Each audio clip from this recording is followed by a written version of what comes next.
السلام عليكم ورحمة الله وبركاته. اللهم صل وسلم وبارك على سيدنا محمد وعلى آله وصحبه وسلم.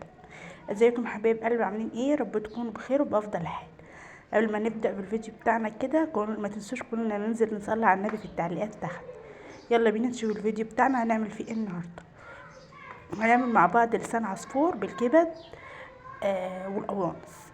لو انت بقى زهقتي من الرز وكل يوم رز وعاوزين نغير، هنعمل لسان العصفور ده. اول حاجه كده حطيت ربع كوبايه من الزيت على معلقتين كده من السمنه، وبدات ان انا احمر معايا كيلو من لسان العصفور.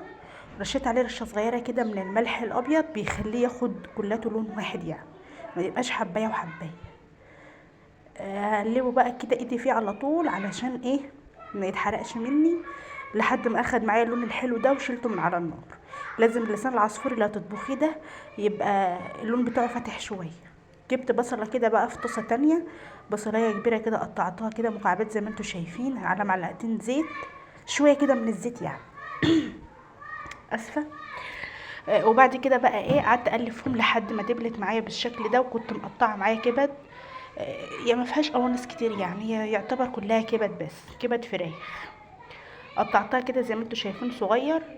وبعد كده ايه بدأت ان انا حطيت عليها التوابل، حطيت فلفل اسود وكمون وكزبرة وبابريكا وبهارات فراخ وسبع بهارات، وطبعا شوية ملح، وقطعت عليهم كده قرن فلفل واحد بس. وبدأت ان انا اقلبهم كده مع بعض زي ما انتم شايفين، اشوحهم كده كويس. ونزلت عليهم كده ايه بيجي كوبايه كده من عصير الطماطم.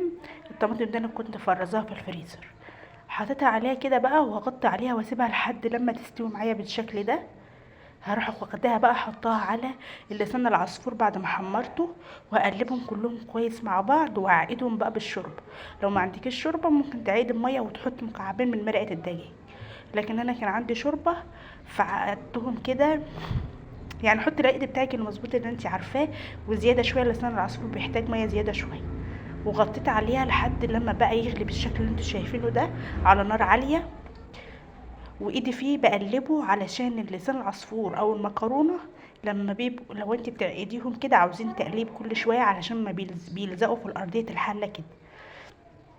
خلاص اتشرب كده وهديت عليه النار وسبته لحد لما استوى بالشكل اللي انتوا شايفينه ده، مفرفر كده وشكله جميل مفلفل وحلو قوي.